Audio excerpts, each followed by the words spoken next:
I wish they all could be California girls. Good evening, Facebook Nation, and welcome to yet another episode of Did You Hire 'Em Dead or Kill 'Em After You Got 'Em? I have the privilege and honor to be your host every Tuesday evening at 8 o'clock p.m. Eastern, 5 o'clock Pacific. My name is Anthony Santangelo. I'm a national sales recruiter and trainer for AutoMax Recruiting and Training. I am so excited every week. This is one of my favorite times of the week that I get to interview guests all across North America where they get to share their stories. And tonight I have a guest just a little bit extra special to my heart. You know, just under 3 years ago, Facebook Nation, I joined AutoMax Recruiting and Training. And I've said it many times over the last few years on camera. I've said it speaking publicly. I've said it privately. AutoMax has absolutely changed my life. And it has. It very much has. And I like to use the words life-changing because it really changed the person that I am. It opened me up to things that I refused to look at in many ways, not just professionally, but personally as well. And it all started with regular learning and giving it a shot, giving it a chance, which is, I'll always be grateful. I told her that on the phone yesterday. I just told them, and I thank them so much for giving me a chance. And, you know, some of the relationships that you develop really are life-changing. They are. And for myself, my guest this evening is one of those life-changing relationships. You know, when people think AutoMax, they think Craig Lockert, founder and CEO, Ernie Kasowitz, Joe Love. You know, obviously, those of us that are on social media quite a bit, you guys think myself.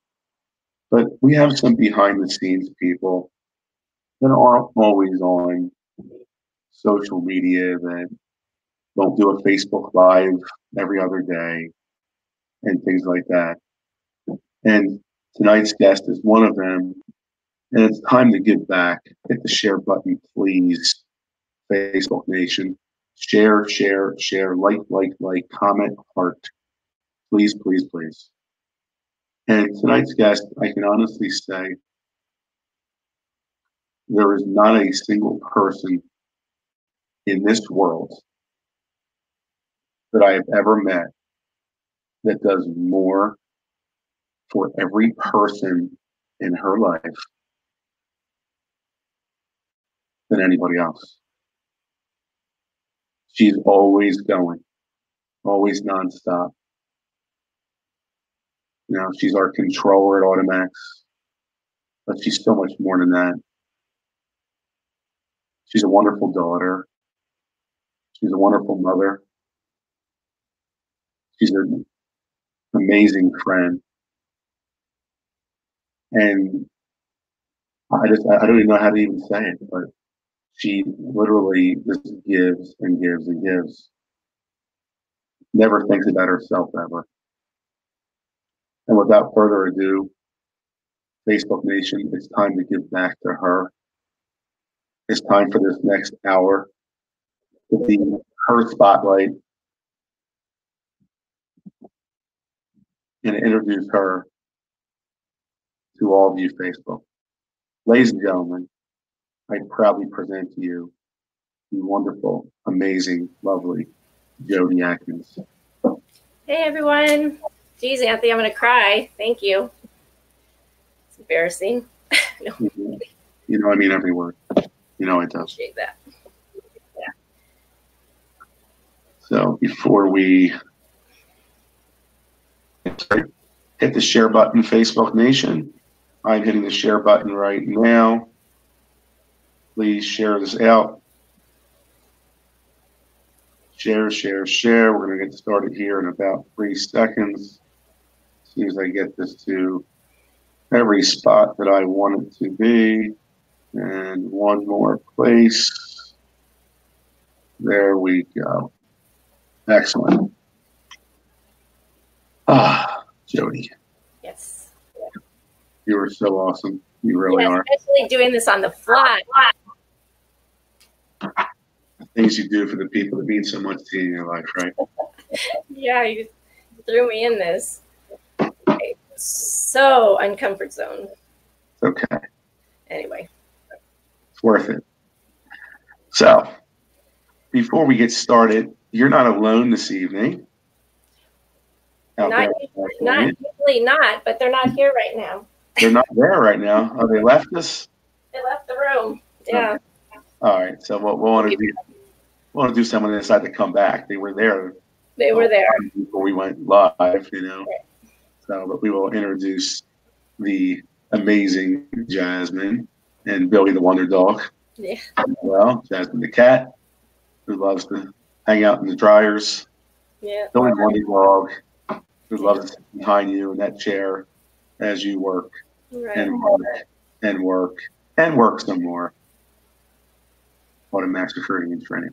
You know, Facebook, I give Jodi a nickname, and I gave her this nickname probably about a year ago. And I call her you want to tell them what I call you? God. The peanut butter and jelly? I don't know. The peanut butter and jelly of AutoMax recruiting and training, you know. You have two pieces of bread, but two pieces of bread mean nothing unless you have that in the middle, right? It holds it all together. That's what Jodi does for us. But before we get into all that, we do have a special shout out this evening. Sharon, Jodi's mom's birthday's today. Happy birthday, Sharon. Happy birthday, Mom. To the amazing Sharon, who's absolutely just tremendous. Is awesome. She's hanging in there doing okay, step by step. Been through a lot this year for sure. Absolutely. Mm-hmm. She has, as you have been as well. But still there, and you know, the picture that you posted a little bit ago was awesome. That was this weekend, I'm assuming. Was that picture right? Well, Sunday we went to dinner, yeah. So big shout out to Sharon. So happy birthday, Sharon. You're awesome. So let's turn it back here. This California girl, this awesome, beautiful girl I have in front of me here, you know, that grew up in California, into the life of the real Jodi Adkins, that little girl. And why don't you take it from there for us? Dang. Well, I have 7 brothers and sisters. My dad's been married a few times, and so's my mom, but we're all really close. I have grown up here. Obviously, I was born here and raised. I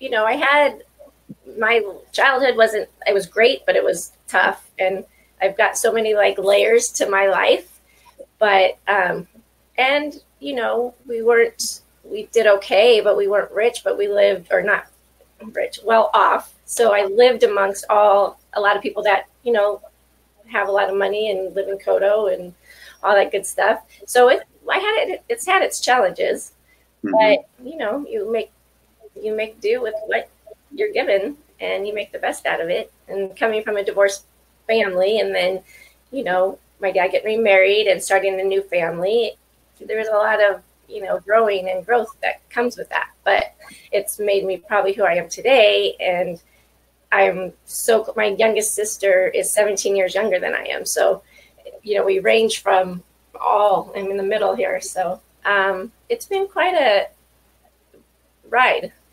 really. But it's been a big blessing because I have a huge family, and it's amazing. And family is very important to you. And sure, family's important to everybody. I get it. But, you know, just with the inside information I have, family's so important to you. You're always running to this or that and the functions, and that means the world to you. To be able to spend that time when you get to go to Wyoming to your brothers and you know, spend the time with them, you know, and you get to be Auntie Jodi that you love to be so much. Always. You know, with it. So, and you said that, you know, you came from a little bit of a blended family, a broken family, if you will. but it formed you into the woman you are today. Go a little deeper for me there, if you could. I mean, I don't know. I think, everybody thinks living in California is like so cool and stuff, but for when you're in it, when living here, I guess you take things for granted like you do anywhere. Mm-hmm. But I mean, I moved around a lot when I went to, we moved a lot. So I to a lot of different schools and, going even in high school, having to switch schools and, your sophomore year, my sophomore year, I went to Dana Hills, which is a really prestigious area down by the beach. And there's either the really, really rich or the really poor. There was not a lot of in the middle there. And so I actually went to school with Nicole Brown Simpson. She was in my foods class. OJ's. Wow. Yeah. And she used to come, pulling into the lot in a Corvette, a yellow Corvette. It was funny back then because it was a long time ago. But yeah, so I mean, it was hard to switch schools. I had a really hard time that year.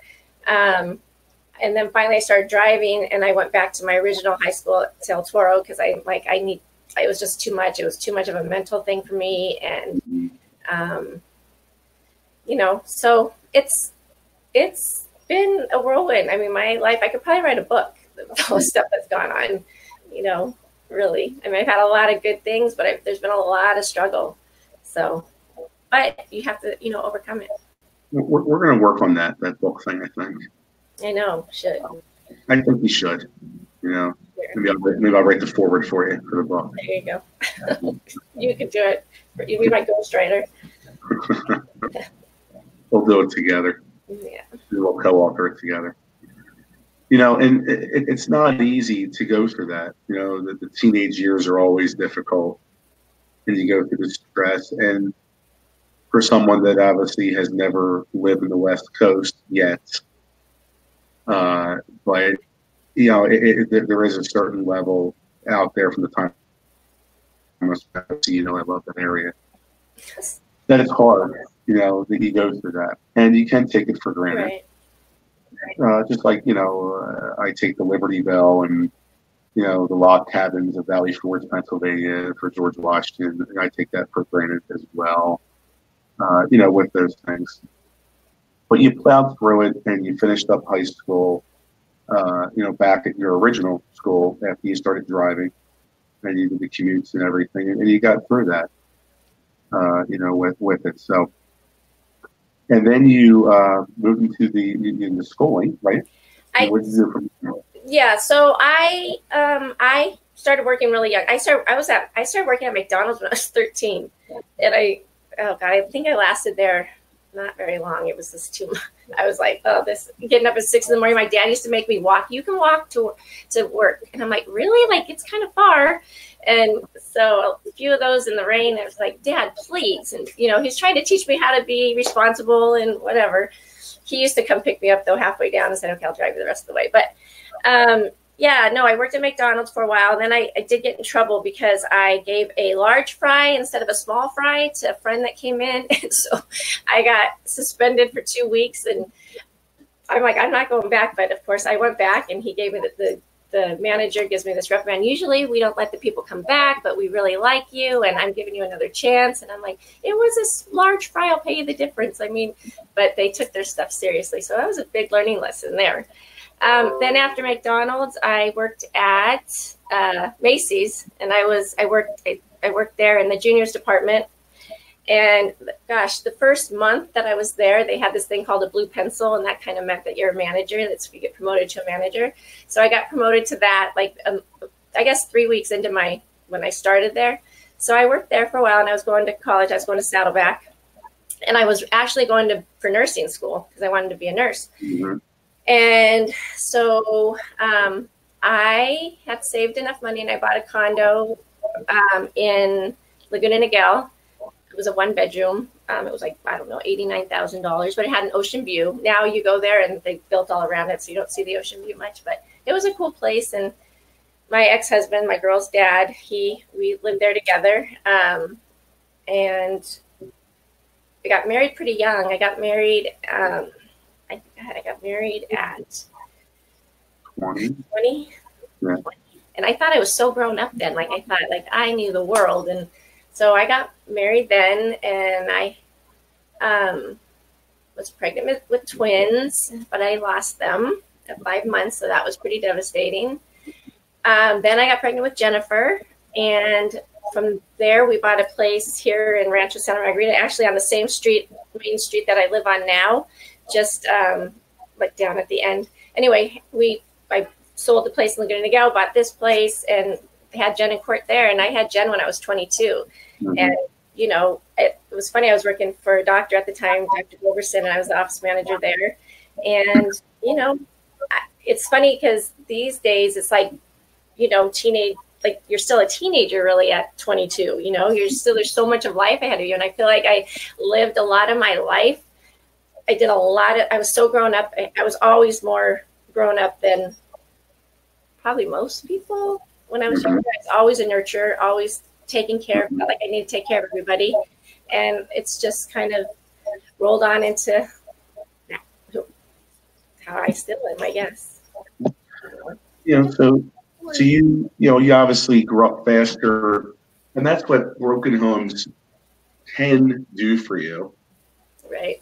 Whether it's divorce or a parent dying, which obviously you know my story. Yeah. You know, where you have a choice to grow up faster and you own things, or you can choose a life of regret and blame and move down your path. You went the responsible path. You did.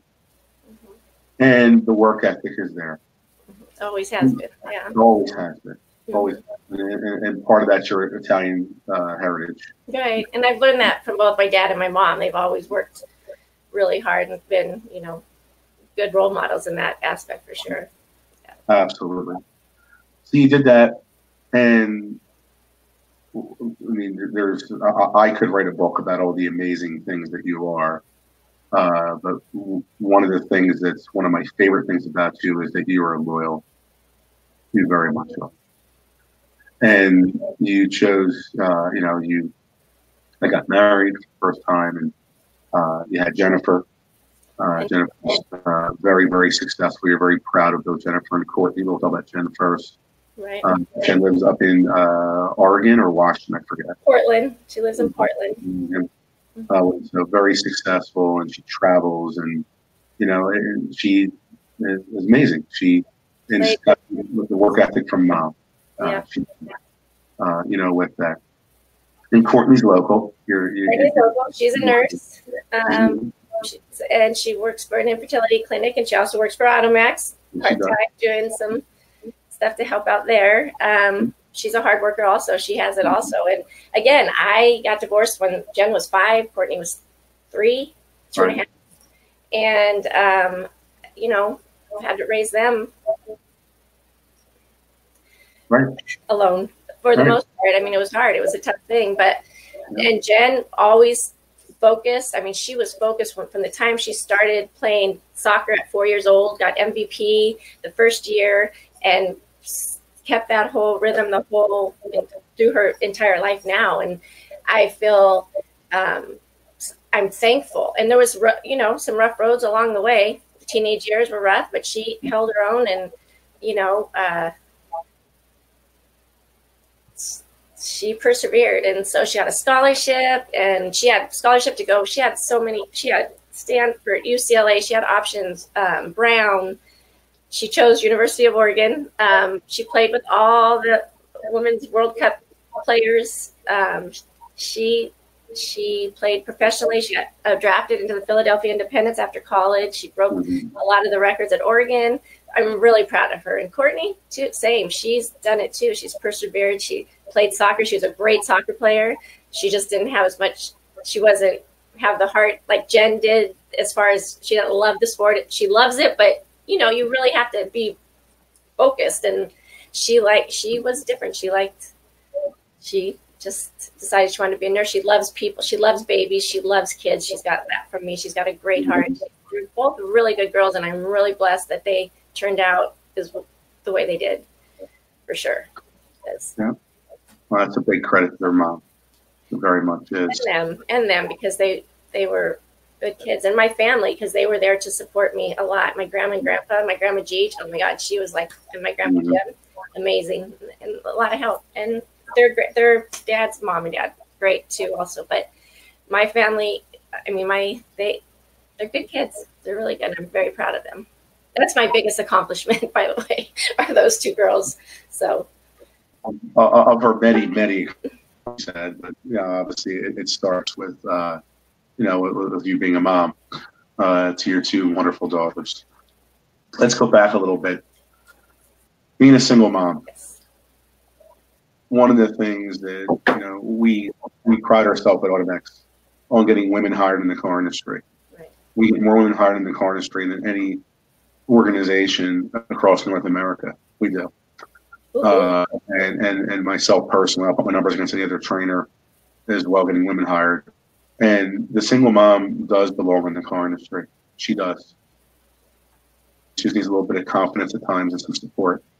And there's many single moms that we've gotten hired that are crushing, making 6 figures plus a year, and able to work the hours and give their children amazing lives. Yep. Let's go back to the Jodi in her 20s. Single mom of 2 children from the age of 6. If you were talking to a young lady in her 20s at this point, with your experience you have, what would the advice you give to her if she was a single mom today? Gosh, you can never give up. You got to keep moving forward. You got to have the confidence and the wherewithal to do what you have to do. Like there's no other option. You can't give up. If you have kids and you have you want a roof over your head and you need to provide, you need to do what you have to do. I mean, I was working again at that time for a doctor, and I was also teaching jazzercise 5 days a week just for extra money. But there was a good out of that because I was able to work out, but I started my own thing at the Sun and Sail Club, and it was a franchise, and it was fun. It was a good release, but you do what you have to do, and you can't give up. And it's funny because I've often thought about, I would love to sell cars. Like I've never done it. Obviously working here, I've learned a lot about it, but I've always thought that I think that would be so fun, that in real estate, but I'm not a good salesperson. So that's the problem. Well, see, that's not true. It's kind of true. No, it's not true. I'd be like, here, let me just take it. I don't, I'm just not a good closer, not a good salesperson. I'll back. But here's the thing, though. It's your perception of that. But remember, the person interviewing you has very much knowledge of you. And it's the perception of, oh, I'm not a salesperson. I can't do it. I'll do everything away. That's bullshit. That's not true. I mean, I would do it if I had to do it. Like if that's the road, I would do it. Like I would learn it, of course. I mean, you have to learn, and it's good to learn. It's good to expand your mind and put yourself out there, I guess. But here's the thing when it comes to car sales, and we teach this at AutoMax, Jodi. Building relationships. Our training classes, and you've watched me on video a bazillion times, and I guess the best way to say it is what Paul Sansone Jr., who is a client of ours, Sansone Jr.'s Auto Mall, says, you can't teach nice and you can't teach desire. You can't teach that, but it's about relationship building. It's building the relationship that you have. Right. You have that inside you where you build the relationship. And I said it during the monologue, and I'm going to say it again. There is not a single person that I know in this world, and everyone knows Facebook Nation. Again, hit the share button, please, here. Everyone knows I know a lot of people in this world, don't I? Right? I'm on social media. I meet a lot of people. There's not a single person in this world that does more for others than Jodi Adkins. Facts. Oh, I'm not sure about that. Facts. It's absolute facts. That you give and give and give. And you build a relationship, and it's life-changing in some scenarios. It very much is. On it. So, yeah, you definitely could do that if it's real estate or sales on it. So, but you went the route of the business side. You had a desire to be a nurse at one point. You obviously love your babies. You still do. You can't walk by a baby without saying hello. It is so important to you. It very much is. But you moved into the corporate world. and you started out and you worked in the doctor's office, and you moved into being an office manager. Why don't you talk about that? So I was an office manager for the doctor for a long time. I started when I was 18, I think. There, I was working for Dr. Globerson and Dr. Dude, and Dr. Dude had just started, and he's from Iran, and so he just got his doctorate, like he just got his MD license, and he was coming in to start his own practice. So I helped him and set him up with all that. But so I really liked it. I still have a relationship with both of them. They were great friends, and they were great people. But it was funny because when I was always in the back, you know, billing or doing all the stuff I had to do as a manager there. I used to do back office and stuff too, which I used to like to give shots. I love that part. But anyway, one of my sister-in-law actually used to work there, and she worked in the front office, and she was out one day, and so I was up front, and one of the patients came in, and he was the owner of HIC, and so he had come in and asked if I was interested in a job as his operations manager, and I'm like, I mean, really? I said, I'll come talk to you. So I did, and I got the job, and it was time. I'd been with Dr. Globerson for 12 years, and 13 years maybe. And then I went and worked for HIC, and I was there for 12 years, 12 and a half years there. So, and I was running, we had an office in Irvine, and it was great. It was great fun. I learned a lot about, you know, the whole clothing industry and line lists, and, you know, getting just a lot of stuff going to, you know, the surf shows, and it was fun. I had a lot of perks, a lot of surfboards, a lot of skateboards, a lot of free clothes. It was fun. Yeah. So. Well, fashion obviously is a big thing for you, and you know, you have a talent there. You absolutely do. So you took that, you know, ability with fashion, and then you became the operations manager as well. Mm-hmm. So you took your organizational ability, your mathematical skills that you have, and then your fashion desires. You know, if there's a definition in the dictionary of dressing for the part, there will be a picture of Miss Atkins right there in the dictionary. But she definitely dresses the part. She does. You know, when it's so. My hats on. I said I just put my different hats on. Your different hats on, absolutely, and that's what you've done your whole life. Yeah. You know, you have that perseverance is probably the best word I could say. That you persevere, you plow through, you don't give up. You know, with it, which has made you the woman you are today, which is amazing. You are. But it's so you went that route for HIC. With it, so. But then you had an opportunity, and you chose to capitalize on it again. That opportunity happened 14 years ago next month. Mm-hmm. Yeah. And it was to join this organization called AutoMax Recruiting and Training. Interesting. And to be a controller. So this is a little different than you've ever experienced, where you're not going to an office every day and working with other people. Well, when I first started, I mean, obviously I was in California and they were in New Jersey, and I travel. I'd go out there a lot because they did have an office. They were closing one office actually when I started and opening up another. And so I was out there probably 2 weeks out of the month a lot for a while. And so that was really cool. I like that. I like because the synergy with that was so cool. And it was a big change. It was a lot I had to learn because I knew nothing about the car business. I knew nothing. I had to go in. I just knew the skills of what, you know, I mean, you take, you know, books from one company and you do it at another, and it's just kind of, you learn it, you know. But with what we do here, it's a never ending, it's an every week. It's just, it never ends. I mean, it's hard to explain how everybody in our company touches one deal. Like everybody touches each deal. Like everybody has a part in the deals that we do. And so for us to be able to work remotely, all of us, and capture those deals and make it happen is really a testament of how well this team works together. And it's amazing.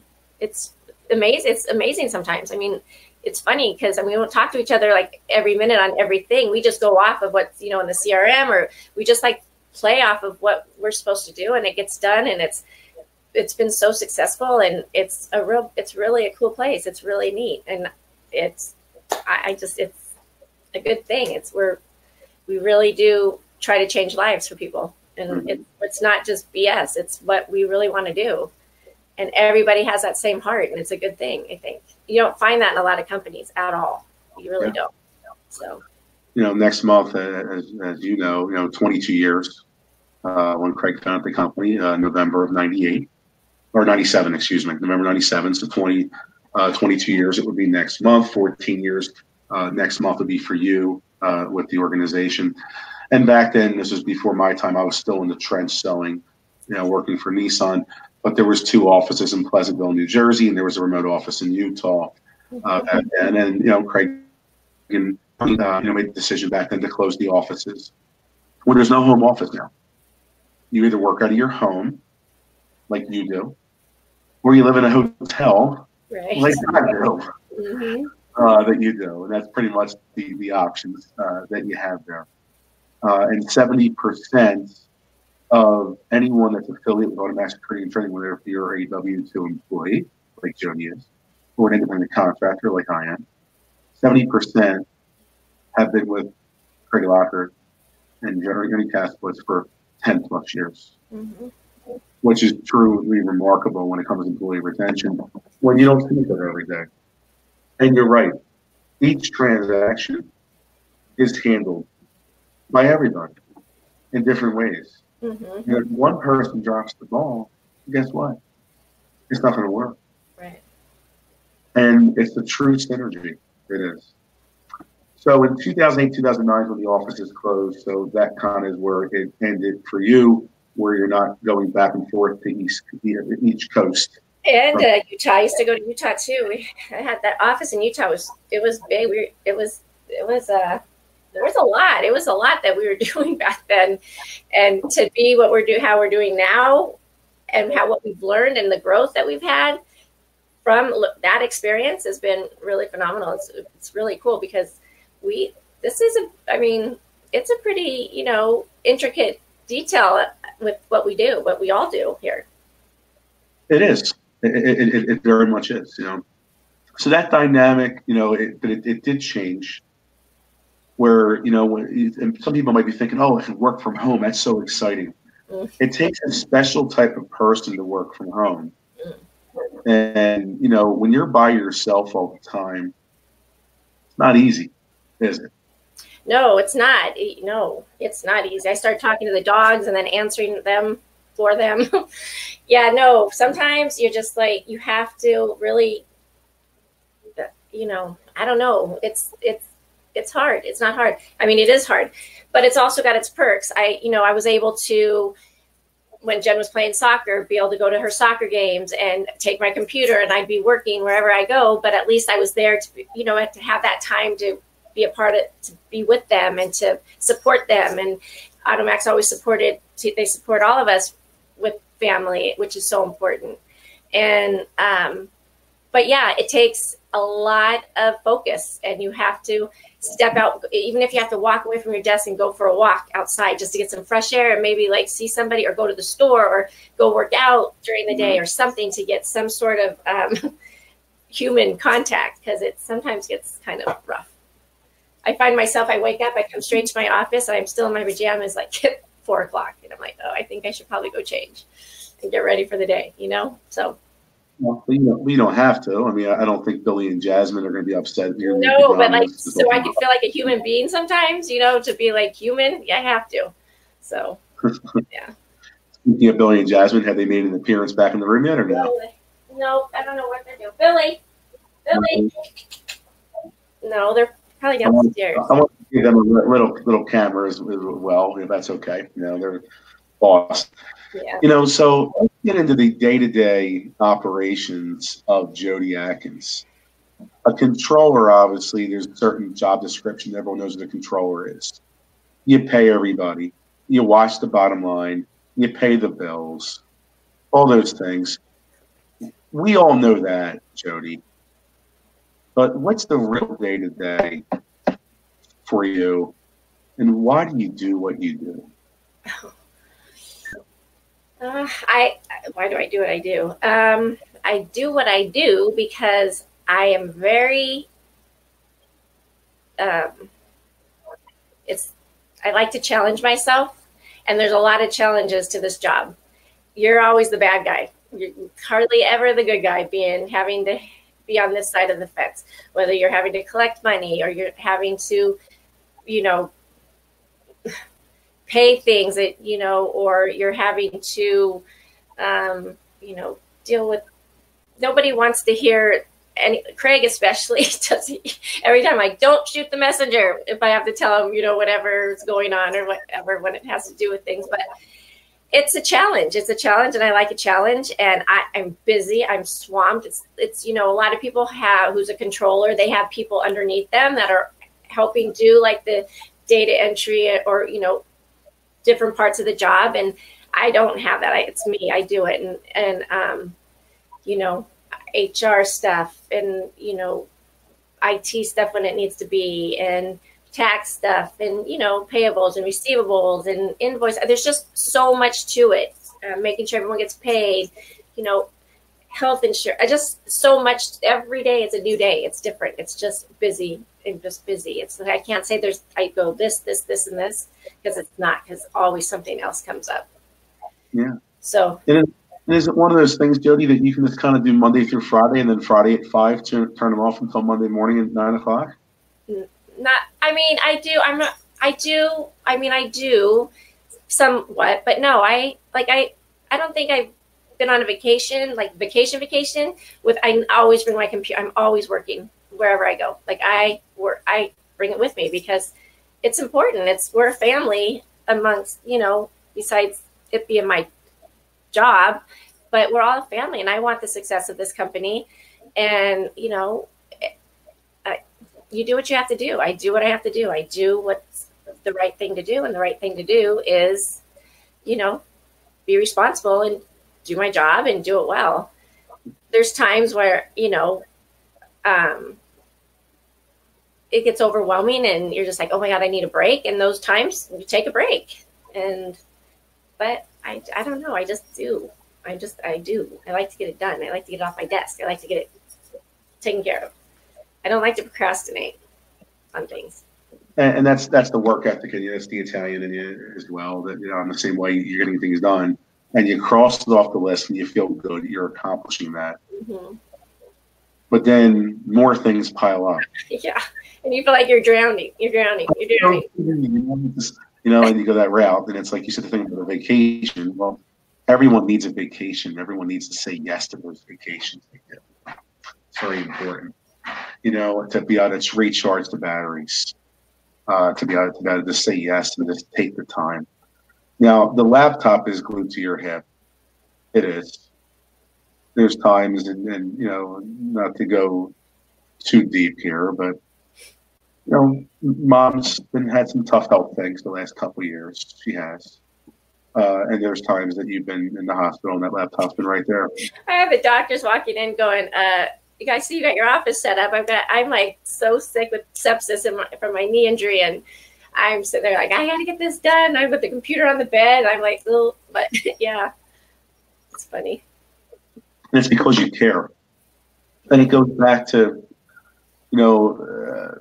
one of the things I teach about with it is that I teach about a TV show called Blue Bloods. I don't know if you ever watched that show or not. We've talked about it briefly, you and I, once or twice. And it's a show with Tom Selleck. And the show's a police show. I love my police shows. You know that about me. And the show's about doing what's right, even if it hurts. Mm-hmm. Doing what's right, even if it's sacrifice. There's a lot of family values there. One of the things that Tom Selleck's character said in one of the episodes was, if you're waiting to make the perfect decision, you'll never make a decision at all.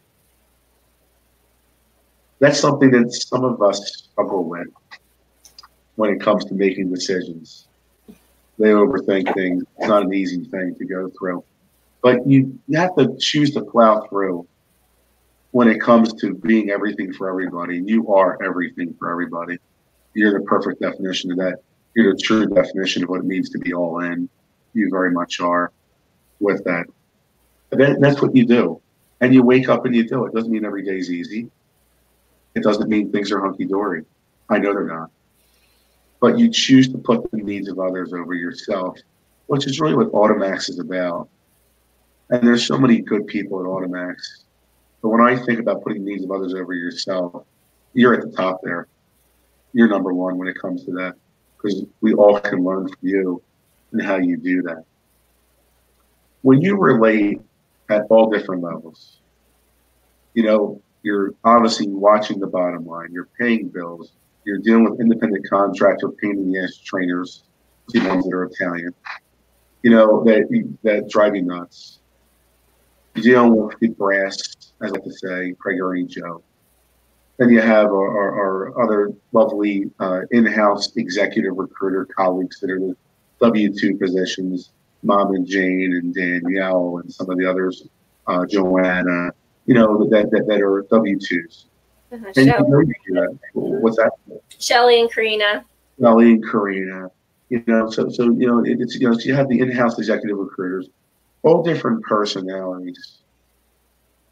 How do you, Jodi, deal with when it comes to all those things and numbers are all flying in your head and you have mathematical ability like I do, you do.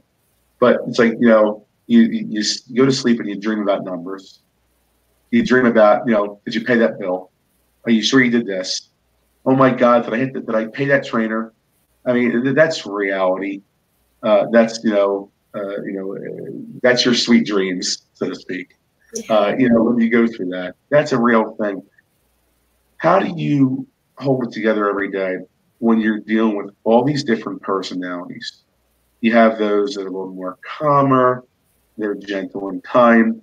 You take Shelly Buck, who's from West Virginia, that she's so caring and West Virginia person.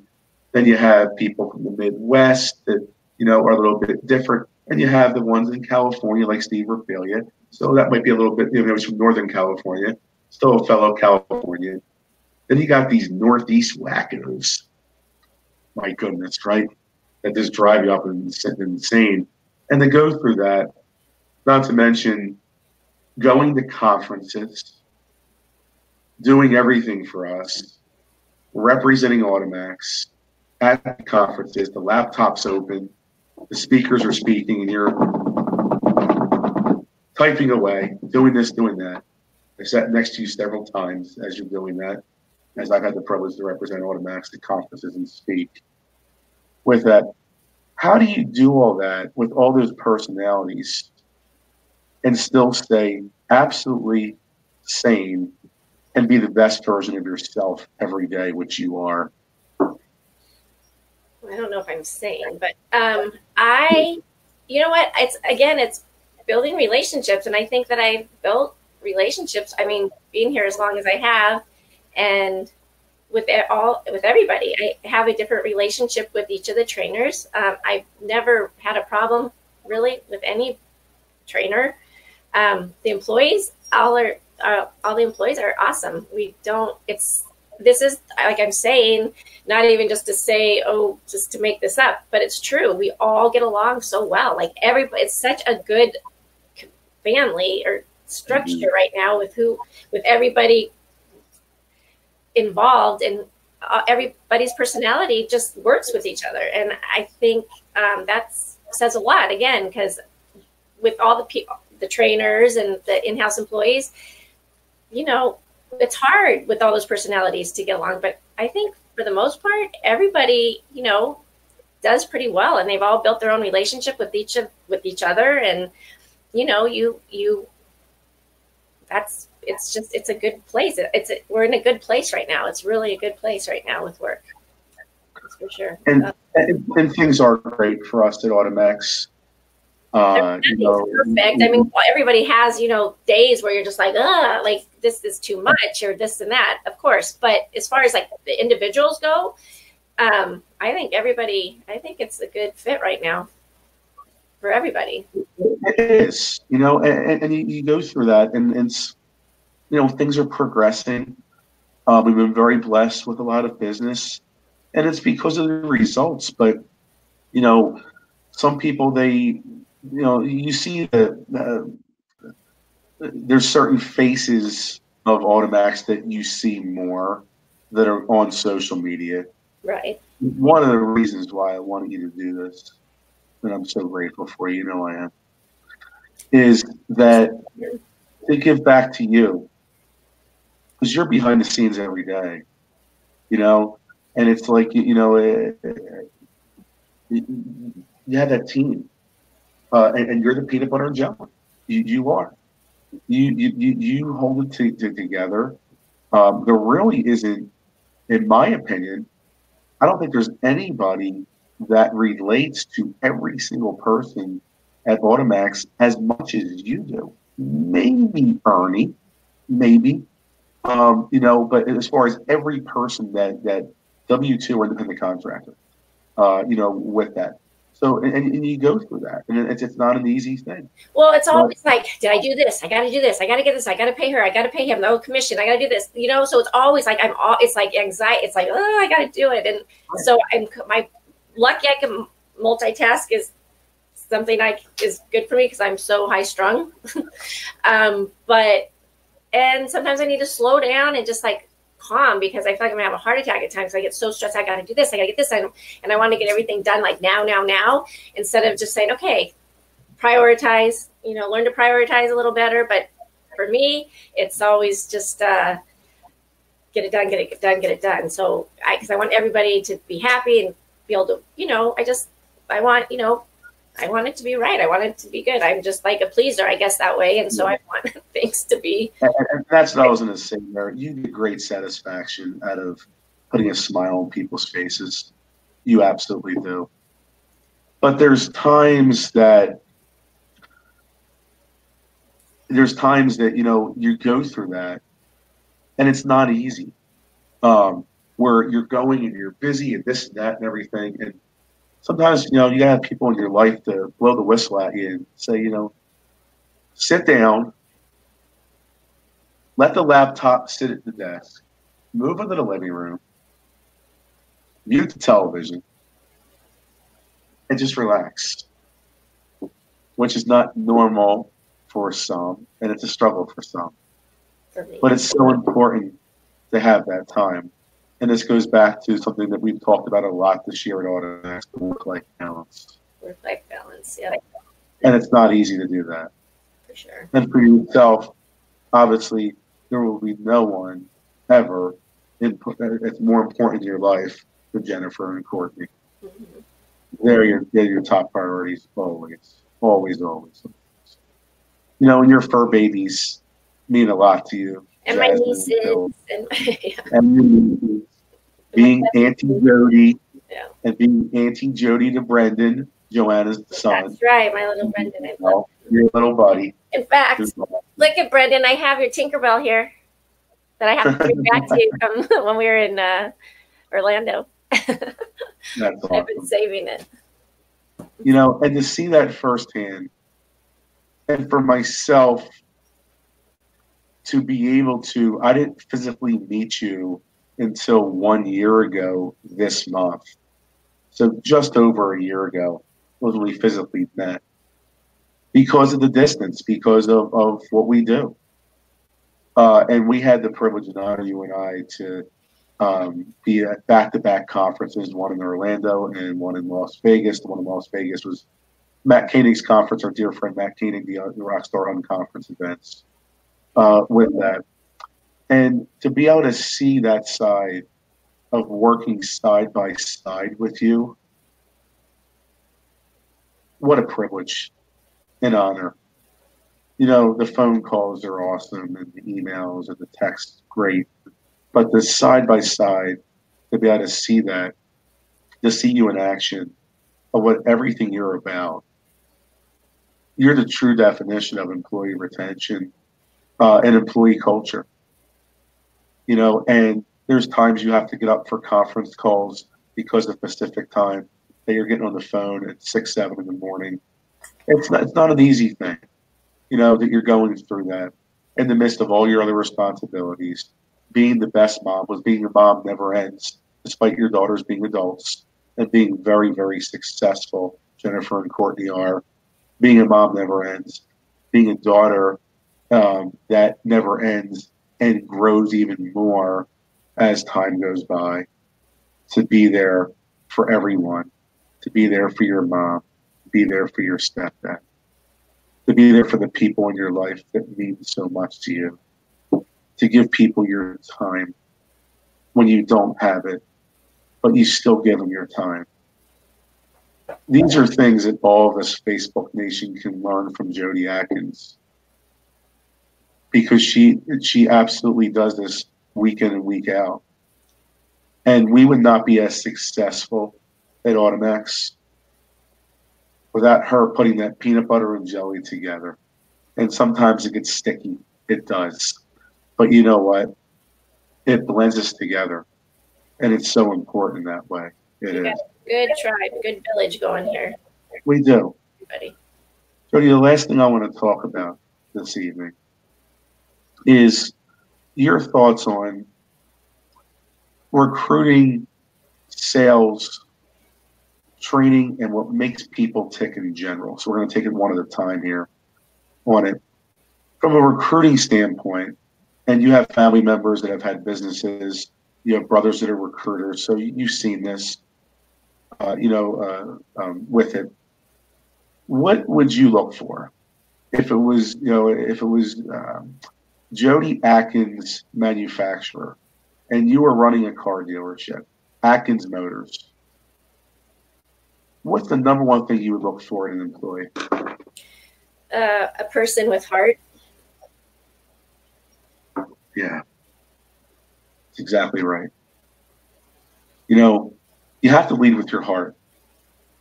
Maybe one of the reasons why we get along so well is we both lead with our hearts. And to be able to do that. And how do you look for that in a person when you're talking to them? Because a lot of people out there that'll just stay a bunch of hot air and they're full of shit, right? So how do you spot that? How would you do that? I think if you're a good recruiter, you can read through the bullshit BS and, ask the right questions. You have to ask the right questions, and you can tell if somebody's going to give you a BS answer or not, or if they're being truthful and real. Now, I'm sure some would slip through the cracks and be like, maybe they could fool you. They're a good actor or actress and they can get past you. But for the most part, again, I think it's just asking the right questions and building real relationships with those people. And not, of course they have to have the skills of some sort, but people can be taught things, And that's a great sentence to move right into the next side of things with sales. And you actually led yourself right into it, which is awesome. You're becoming phenomenal at that. You're a social media star, you are. Oh, okay. Sales. I kind of, disagreed lightly with you about your philosophy of sales. You're not a salesperson. You said that earlier in the show, and I said that's not true with it. But you said you can learn things with that.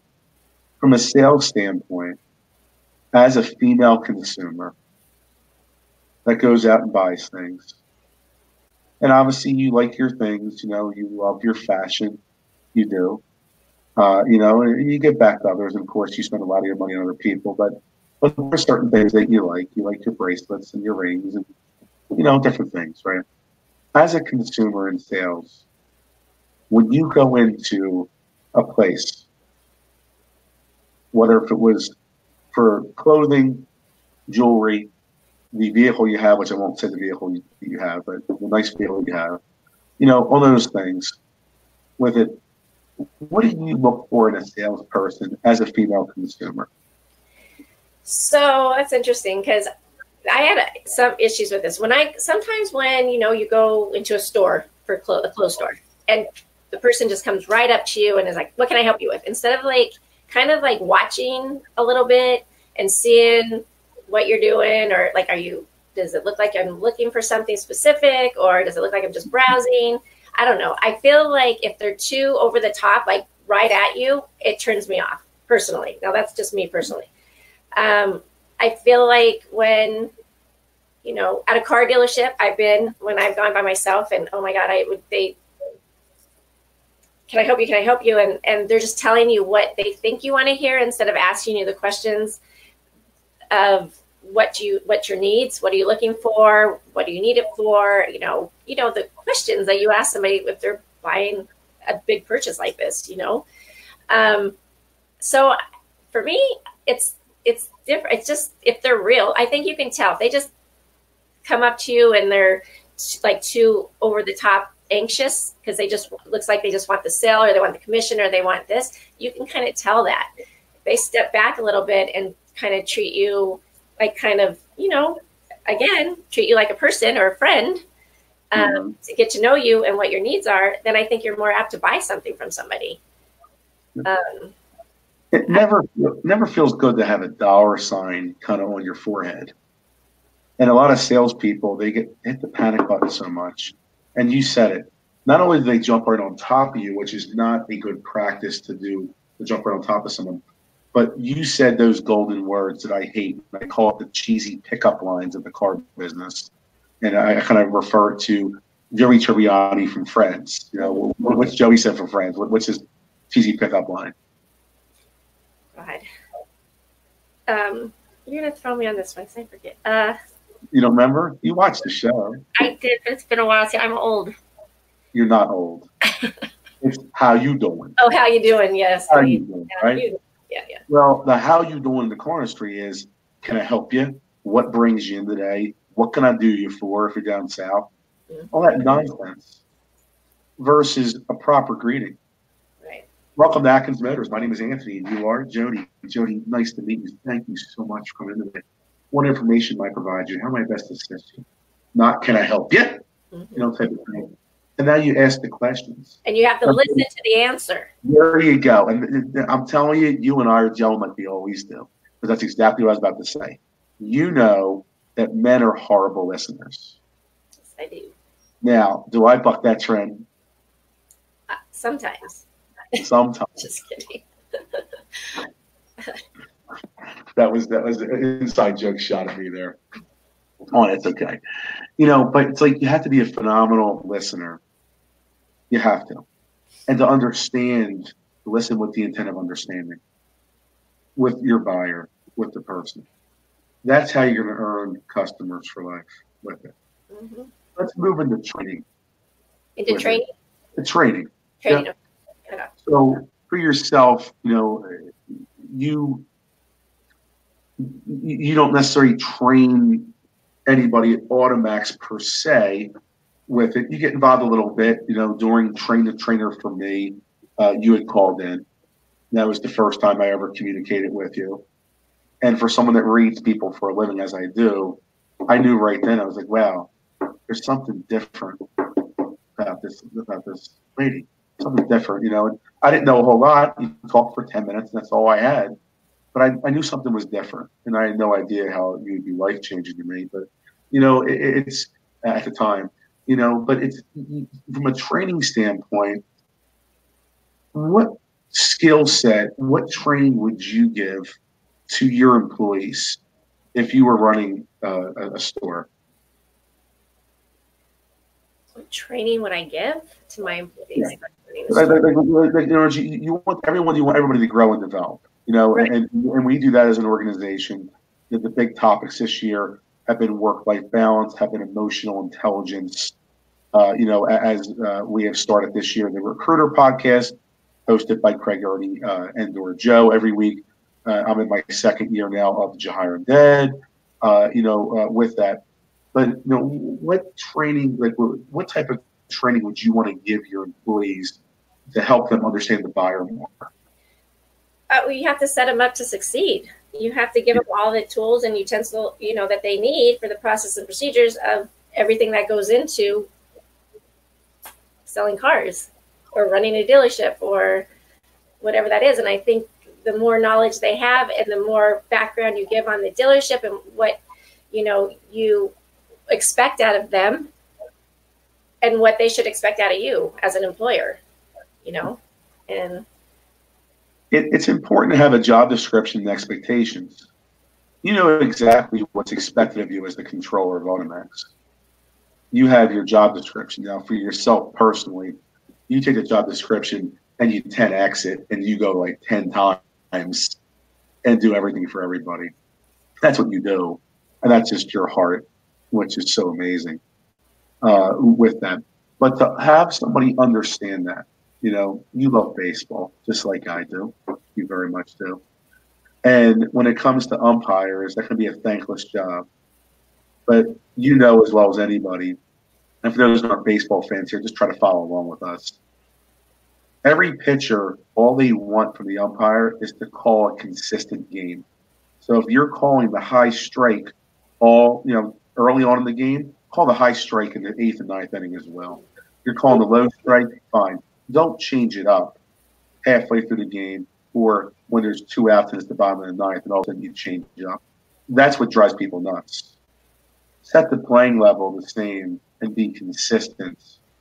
When you do that, you'll get the maximum production. And that's all a pitcher ever wants out of an umpire, is that, because they'll make the adjustments necessary.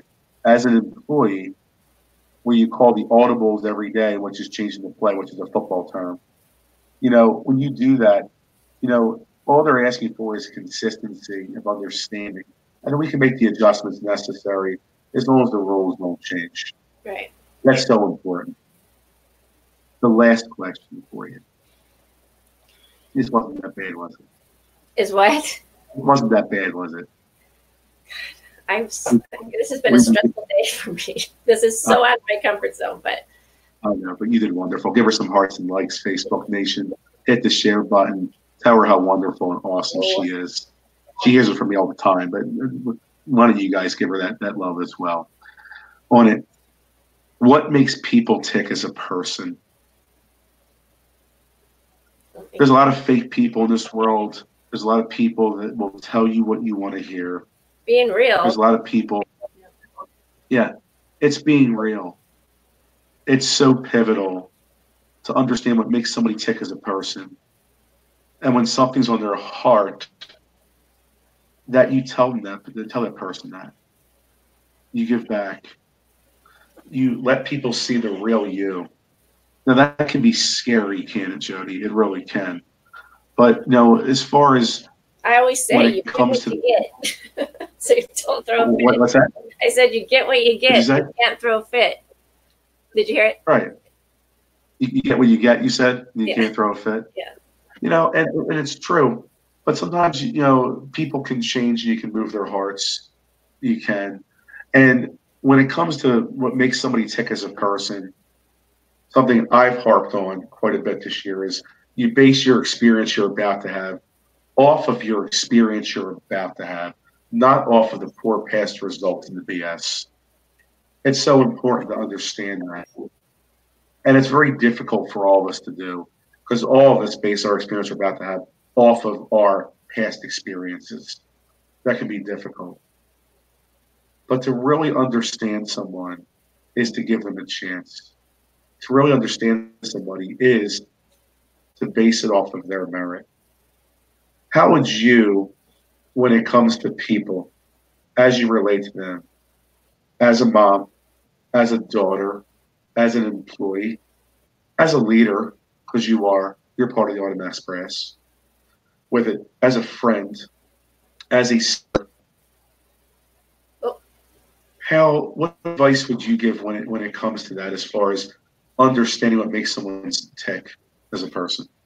I mean, I can only base it off me, but I know that for me, I lead by my heart all the time. And I just want honesty and people to be real. And, you know, that's all you can ask of somebody, just to be real with you, just to be a real person, just to be honest and, you know, not have to pretend you're something you're not when it's not necessary because, you know, like I always go like this when people go out on a date or something and it's a first date and they all like try to be like something they're not, like make it be like build themselves up to something, and then you start dating that person and you realize that the layers come off, that they're not the same that person that you had dinner with that first night or whatever. And for me, that's how it should be. You should be your real authentic self all the time. You know, if someone doesn't like you for who you really are, then they don't need to be a part of your life. And if they do, then great. And that goes for everybody. I mean, not everybody's going to like everybody, but you know, if you have to be real, you have to be authentic, and you know, like it or not, this is who I am, and you know, I don't know how I feel. And that's what you do. And I miss a little bit of that because I actually missed you there, but I got the most of it with it. You know, you lead with your heart.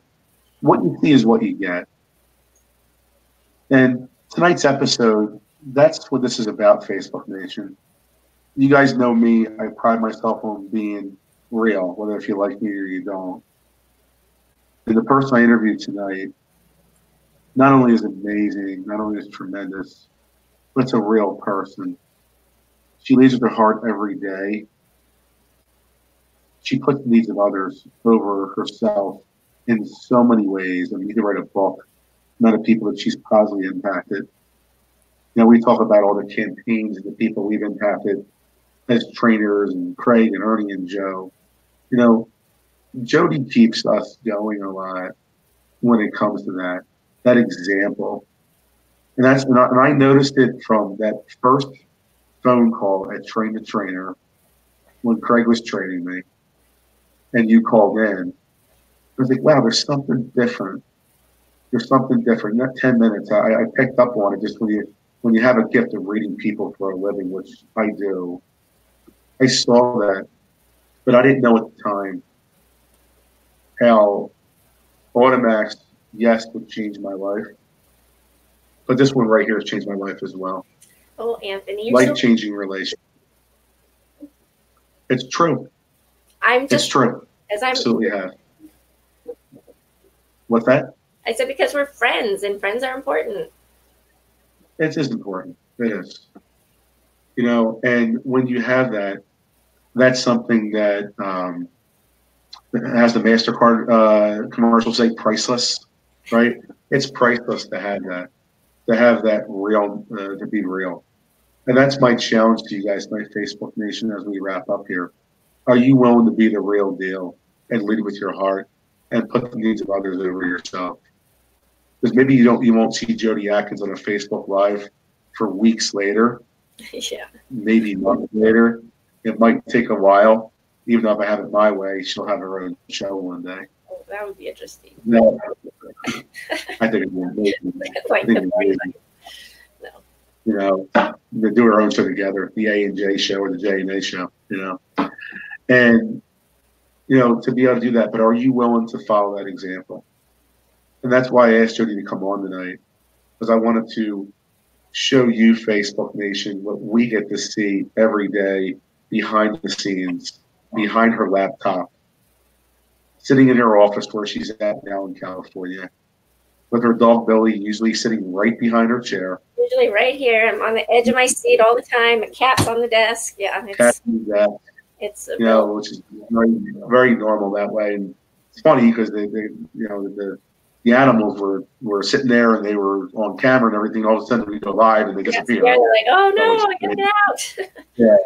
No, you know, it's like the same thing. But at least their mommy didn't disappear all on camera. No, I committed. I did it. You did. And it wasn't that bad, was it, dear? It wasn't. I mean, when the playback comes, we'll see, but it wasn't that bad. It was wonderful. Jodi, thank you so much for taking the time, not just for the show, but just taking the time always to be there for me. I truly don't know what I'd do without you in my life. You're absolutely tremendous and amazing. You really are. Well, you very much are. Thank you. You're the true definition of what it means to be a woman. Well, and you're the perfect example of how to give back to others. You know, and when you have examples like that in life, it's a challenge, not just to be a better trainer, it's to be a better man. And that's my challenge every day, to be a better man. And I have that challenge every day looking at your life and what you do for everyone in your life. And I'm so grateful and I'm so thankful for you so much. Well, thank you for all those kind words. I think I don't even know what to say, but thank you. I appreciate that. And I'm lucky enough that I get to do that for my mom and be there for her, because this is really a hard time right now with that. So I thank AutoMax for my life where it is right now, that I get to do that. So I have my blessings too, for sure. Yeah. All my faithful Facebook followers, pray for Sharon, please. She's had a tough year. And pray for Jodi. She deserves it. She does. She does everything for everybody, and she doesn't always let everybody in. But, let's be there for her. And all you faithful followers that follow me every week that I give back to you guys, I'm asking you guys to flip the script here and give back to Jodi and pray for Sharon, her mom. I really would appreciate that. Thank you. I appreciate that. You're welcome. Well, you're all finished on your part, so you get to go off camera now. Bye, everyone. Good night. Bye. Well, there you have it, Facebook Nation. Another episode complete. Did you hire him dead or kill him after you got him? Oh, my goodness. Jodi Adkins is a tremendous person. She really is. And I'm telling you, the word's life-changing. That really is how I feel about her. She is a remarkable human being. And it wasn't easy for her to do this. There was some kicking and screaming. There was. But you know what? When she goes back and watches it, she'll see she did just fine. And I think that she positively impacted all of your lives out there, Facebook. And you got to see a glimpse of what we get to see every day, which is truly amazing on it. Go out there and follow Jodi's example, Facebook Nation. Lead with your hearts. Be real. Give people a chance. Look for reasons to hire versus reasons not to hire. And for goodness sake, just say yes. I will talk to you soon, Facebook Nation. As always, go all in.